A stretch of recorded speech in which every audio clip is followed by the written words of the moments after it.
If you are anything like me and are just absolutely loaded for bear today, and you got a home here, welcome to the Go Show, celebrating all things outdoors in this beautiful outdoor playground of a state, nation, and world that we live in. Thanks so much for being here. I am completely on one today, and this is something that the queen bee has to get accustomed to, as I am. I share my personal experiences with you, and I'm a little late to get in today because woo, having some fun with a little organization called StubHub, and I am absolutely blown away by what has gone down. As I mentioned yesterday, we did not go to our trip to Las Vegas because we put the pup down. We put Sabman down. And so I had tickets to Penn and Teller. I sold them on StubHub, so I thought I did. We got the text saying that I sold my tickets. Yay! And at that time, we're putting Sabbath down. So I'm not checking my emails going, woo, okay, I need to do something. So the Ticketmaster step said we're waiting for basically StubHub to accept them. And it didn't get done in time. You know what the StubHub did? They charged me $200. They fined me $200. They charged me a $200 fine for not completing the sale, so to speak. I'm loaded for bear. They said, no, there's nothing we can do. Sorry. Yeah, that's our policy. We charge you the entire or fine you the entire charge, the cost of the tickets. So now I'm out the cost of the tickets, which is a lot more than $200. So I'm out that, and now I'm out the $200 that I am. So we're gonna see what's going down. This is gonna be a saga that I just don't have time to fight. Holy mackerel! Hey, Lynn, by the way, thanks for joining us, buddy. What was it that I was supposed to look into? Like, my head has been all over the place. It was like a condor or something like that, or vulture. It was a vulture. That's what it was. It wasn't a condor. That's why I was looking all over for a condor thing, and I was like, California condor. So looks like we're gonna have to get that taken care of on Monday, buddy. But let me know what I'm supposed to look into again, and I'll jump all over it, pal. All right. Whew. Hi, everybody. All right, let's get into it. This is a program about the outdoors. So I like to point out that us as outdoorsmen and women, we fund conservation across the nation. We, through something called Pittman-Robertson. It was an act that was passed in 19.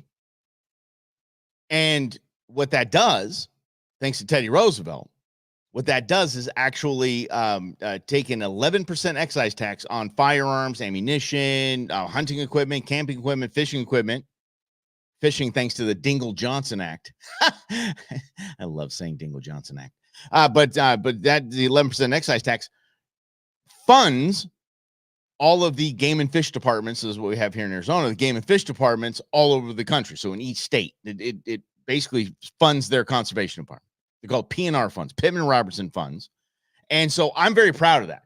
I'm very proud that I had some projectile dysfunction on opening day of dove season, and I missed a lot of doves.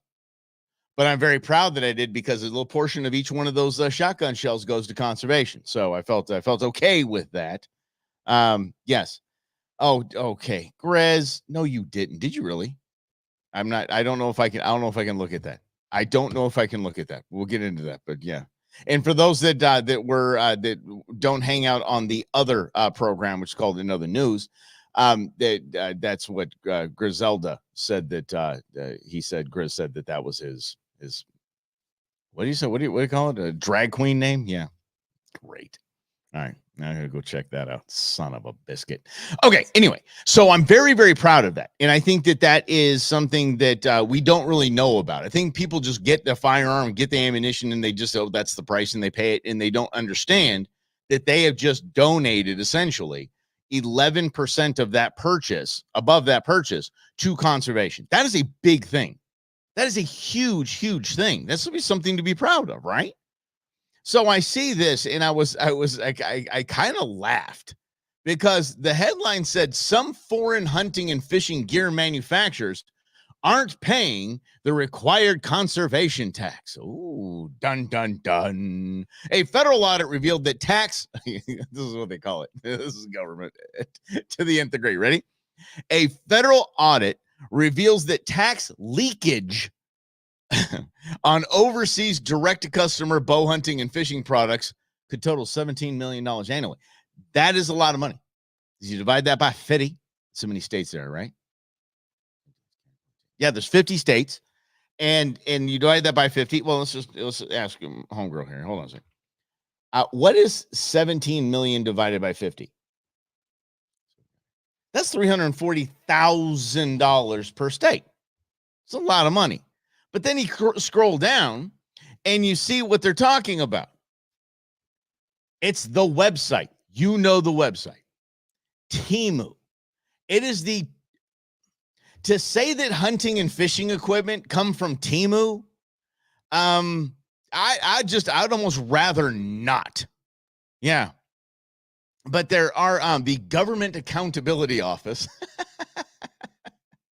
That recommends Congress consider making online marketplaces such as Amazon, Alibaba, and Walmart.com responsible for collecting the 10 to 11% excise tax on archery and fishing.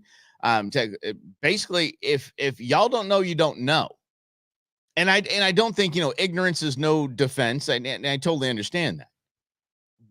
But I think in Amazon, you should understand that. Walmart.com. Temu is just garbage stuff. Really? Yeah, Temu hunting gear, Brendan. I'm not lying. Temu hunting gear. They have it. Camo stuff. I'm not going to name any names, but there is a banquet that is very sought after in the outdoor world here in Arizona. Oh, the Black Vultures. Thank you, Lynn. Appreciate you, buddy. Monday, we're all about that. But anyway, it's a very, very big banquet, like chock full of Temu stuff. And I'm like, oh my goodness sakes, this stuff's going to fall apart. All this stuff. It's like the cheapest of the cheap. Temu is, in a lot of cases, and I have bought several things from what is now? I forget what the place is called. What's that place called with the super cheap tools and whatnot? That's Temu. Yeah, that's Temu. It's just cheap made stuff. If you want quality, geez, that's not where you go. If you want quality tools, you don't go to that certain store. Yeah, I don't want to throw them under the bus. Yeah, you know what I mean. Yeah. So yeah, it is Grizz. I didn't want to say it, but it rhymes with Harbor Freight. You're correct. Thank you so much. I wasn't going to say the name, but it rhymes with Harbor Freight. But it's the same gig, right? And so when you're like, that's kind of borderline. Like, I want every dime I can get to come to conservation. I do. Every penny we can milk from that. Let's go. Temu. Okay. Governor, even Alibaba if you don't know what Alibaba is, it's basically the Chinese version of Amazon. And you buy things in bulk. It's like if Amazon and Costco had a kid. Yeah. Because you're buying okay, I do need that wrench, but I don't need 75 of them. So yeah. Mm-hmm. Yeah. And Lynn even says, Temu just sucks. It just does. It just does. I think Queen Bee bought a bunch of stuff from there. I had a bunch of stuff in the cart. I was like, dude, I get so much stuff, until I realized, dude, I get so much stuff for this price. That's not real. Yeah, it's not real at all. Hell, in child labor. You darn right, child labor. Holy mackerel. Mm-hmm. Unless it's 10 mil. I got you. But there is let's see what you're doing, Grizz. But I want you. The reason why that story just is kind of funny to me is, again, $170 million or $17 million is nothing to sneeze at. But be proud when you do this. Be proud when you buy a firearm. Be proud when you buy some ammo, some camping gear, some fishing gear. Dingle Johnson. Some fishing gear, because you are paying. You're paying for conservation. You should be damn proud of that. People, why do you hunt? Why do you hurt those animals and the little fishes? Well, it's because of what I do. I love to hunt and feel the freezing, this and that. So what I ask you, what have you done financially to support conservation in this nation? Conservation of those aminals and those fishes. What have you done? Yeah, nothing. We have, and we've done it a lot. We have done it a lot, right? So Go to my garage. It is chock full of Pittman Robertson dollars, is what it is. There's PNR funds bleeding out of my man cave. Mm-hmm. Yeah.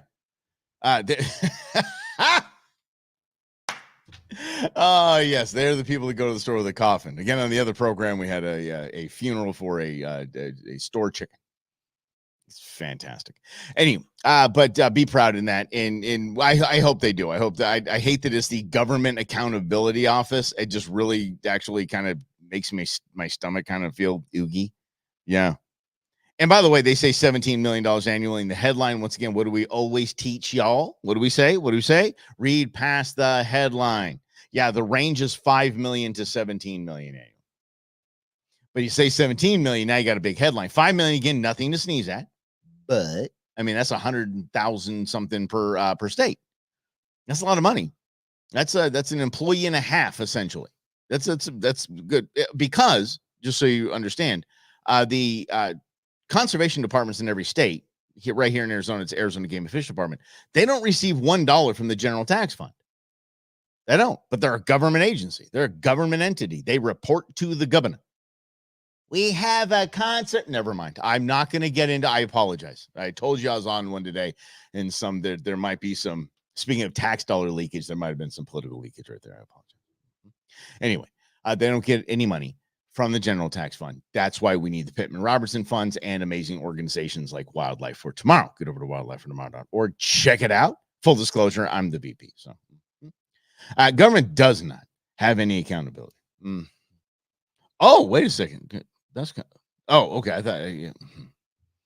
Well, you're darn right, Rhonda. You're darn right. We are the very best. All of us are, and it's really, really cool because, I was out even when I was out at Robbins Butte on opening day in that damn war zone. Like, I took the time. You pick up all your shells. You pick up shells on your way back. I was talking about Schleprock, who was just running and gunning all over the place. He was leaving his hulls everywhere. He's just leaving them. He wasn't picking up his shells. And then we walk past him. He's got these birds laid out. He's got these empty boxes, and he's just barely any holes laying around. We're like, okay, well, we know where this guy's been. It's like like Hansel and Gretel. It's just there's a trail. Yeah, really pick it up. And every time I do it, I think in the back of my mind, I ain't your mama. Pick up after yourself. He thought he was playing Call of Duty. He probably, he was shooting like he was playing Call of Duty. I'm not kidding. He was hunting dove, running around like he was playing Call of Duty. It's one of the most dangerous things I've ever seen. It was absolutely awful. All right. This is the Go Show, celebrating all things outdoors in this beautiful outdoor playground of the state that we live in. Here's a funny thing, as some people might say, I'm an influencer. I kid, I'm not, but I do have a podcast. So here's the headline. Are you stoked for your do-it-yourself Western big game hunt? Here's what the hunting podcasts and influencers don't tell you. It's hard for me to believe that anyone that is going to do a do-it-yourself Western big game hunt, which my buddy Slavo is doing right now, he had 5 stalks on speed goats, on antelope yesterday. 5 got busted each time. Yeah. He said these things are so skittish, man. It's just crazy how skittish they are right now. They're all over the place. Brendan. So these, if I'm watching a podcast or a stream or something like that, like this one, we're talking about hunting, we're talking about fishing. I mean, I don't think I have ever, and I mean ever, spoken about how easy a do-it-yourself Western big game hunt is. This is not the Midwest. This isn't the East Coast where you're basically just shopping for deer. That's not what this is. So it is, you stalk, you spot, you get up on hills, you glass, by glass, I mean, you look at the binoculars in your scope, and you spend hours a day doing that. Instead of the 30 minutes a day you sit in a tree stand with your cup of coffee and maybe a cigarette, and which deer comes along, he's there. There you go. But I don't know if I have ever seen a podcaster or streamer or anyone say that a DIY Western hunt is easy. It's not. It is. And that's why I tell everyone who's moved here from the East Coast or the Midwest to say, hey, listen, this isn't, you're going to have to learn how to hunt now. Like what you did back there was not hunting. It was a lot like when we go up to Blue Rooster. We go up to Blue Rooster. It's grocery shopping with firearms is what it is. There's no hunting involved. It's selecting. So I say when you move out here, you have to learn how to rehunt, learn how to. I wish this were. I don't even have my coffee here. Intern Beans. Told you it's been a rough month. Oh, Beans didn't even hear it. Intern Nuge. Anyway, nope. That's what I get. So water will straighten that out. Anyway, I don't believe him either, buddy. Lynn says I don't believe anything influencers say, and I tell you, and Grizz, I will say this: I do understand what you said here, and let's actually break into that if we could. It shouldn't be easy, and he's referring obviously to hunting. So hunting shouldn't be easy. I do agree with that because there's a lot of here's what we call it. We call it embrace the suck. Just embrace the suck. Yeah, you were sitting on a rock. It's raining. You're glassing. You're not seeing anything. It's cold, but you're hunting.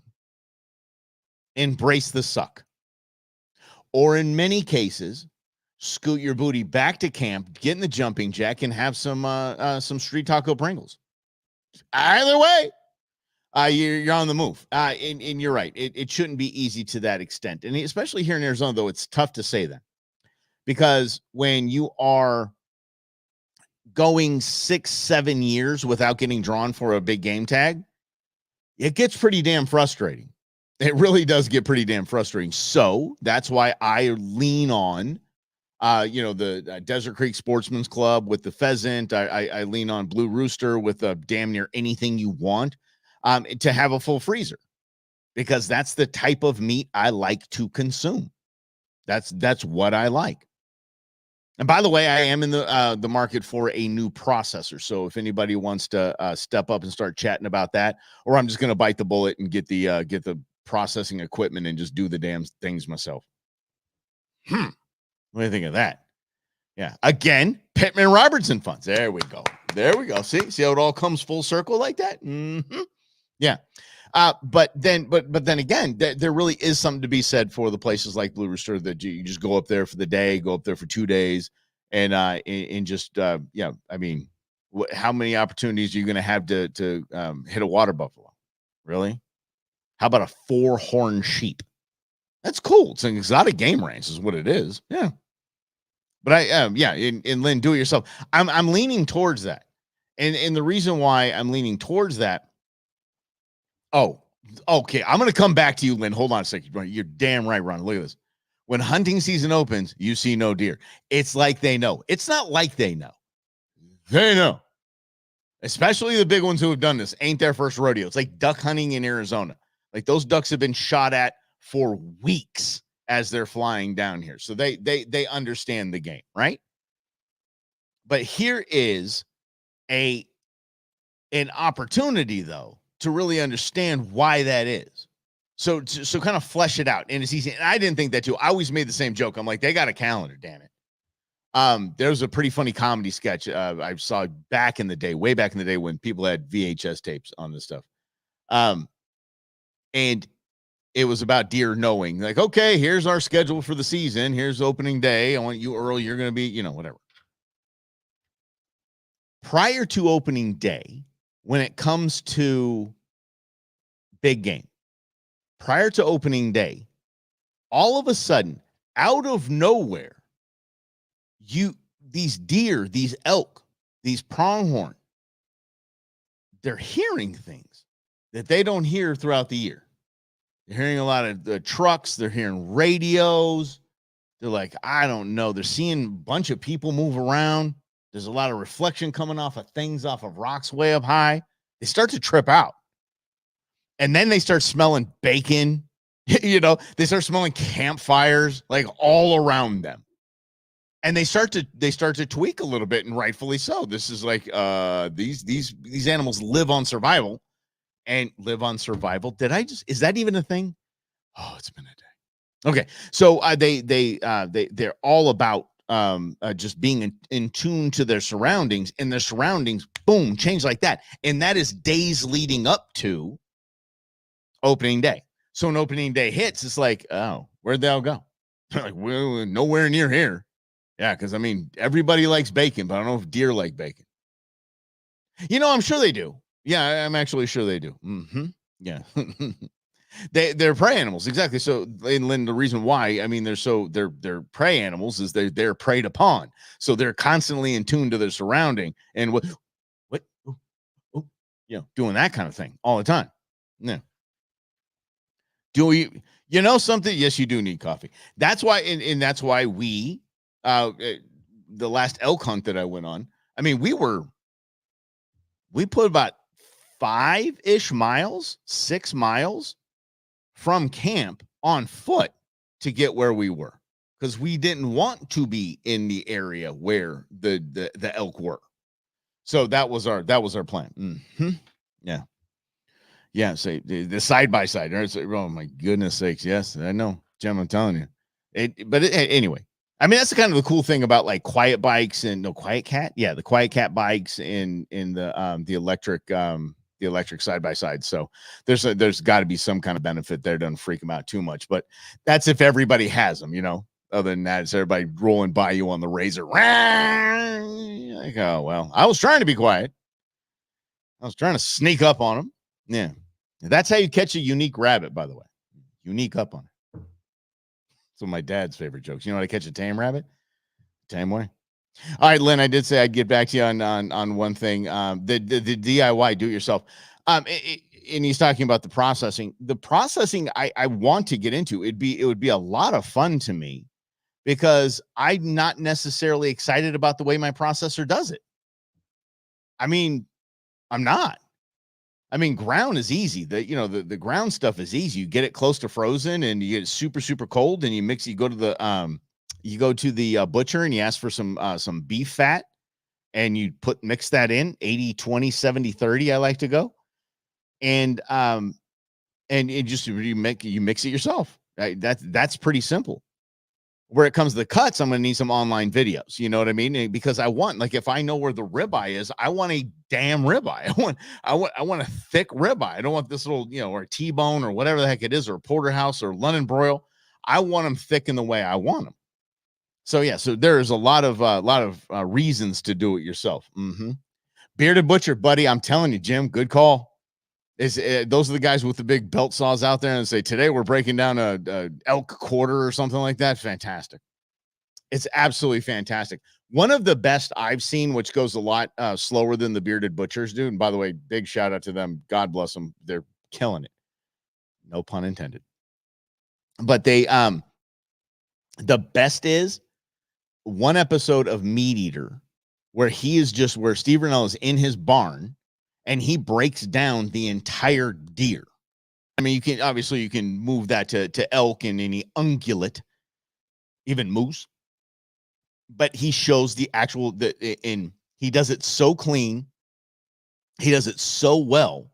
And he does it very slow. You're not like, oh my gosh, I missed what he just said there. I've watched that episode probably 3 or 4 times. So yeah, so it's a yeah. Oh yeah, ungulate is a big word. That's from Queen Bee. I never even knew what an ungulate. So I didn't even know what a peccary was, because you guys say they exist. Peccaries don't exist. For those who don't know, that's a javelina is a peccary, because people are like, oh, it's a rodent. It's a pig. Nope. Rodent. It's a peccary. Yeah. What costs $10 one-time use? Probably sell a deer. Yes, well done. All right, Brendan said, team who probably sells a deer processing kit. Rhonda follows up with, yeah, one-time use. That's it. Yes, $10. It's $10, but yeah, it's going to be the do some snipe hunting. I'm all about that. It's in Grizz, the peccary, apparently, if it did exist, which it doesn't. If it did exist, it would have 3 scent glands, and that's why it usually comes to the smelly part. There are again, going back to Meat Eater, and I forget the guy's name. It's on the tip of my tongue. Big boy, big red beard. He is a game chef. He has his own restaurant in Texas, and his favorite thing to cook is javelina. It's blows, and it's in what I've seen him cook is absolutely amazing. Maybe what I'll do is I'll put on. Maybe I can find the link on. I don't know if it's still on Netflix or something like that. Maybe it's on Netflix, but we'll check. I'll check it out. Maybe we'll put a link up or something like that to see those episodes, because there's one where he actually processes a deer and a javelina and makes some of the coolest stuff. It actually made me want deer tartare. I mean, I'll try anything twice. It just sounds like, I mean, I like a rare steak, but I don't know if I'm doing tartare anything. Yeah. My good friend Cheryl, she orders her steak blue.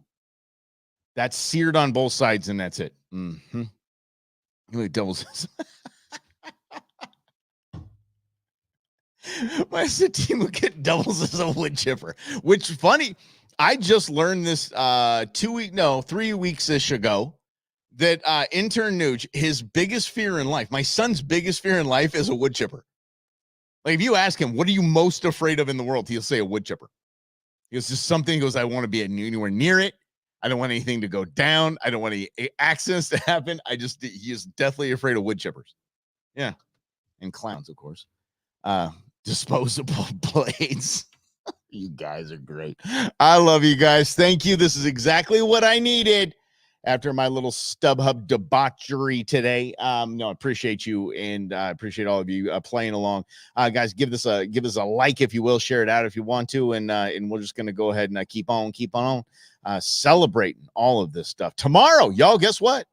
It's FAFO Friday, and I owe you a big FAFO Friday. So it's going to be wall-to-wall fun videos. We're not even talking about anything else. We're just going to get in there and go. And I don't know if I'm going to look at Griselda.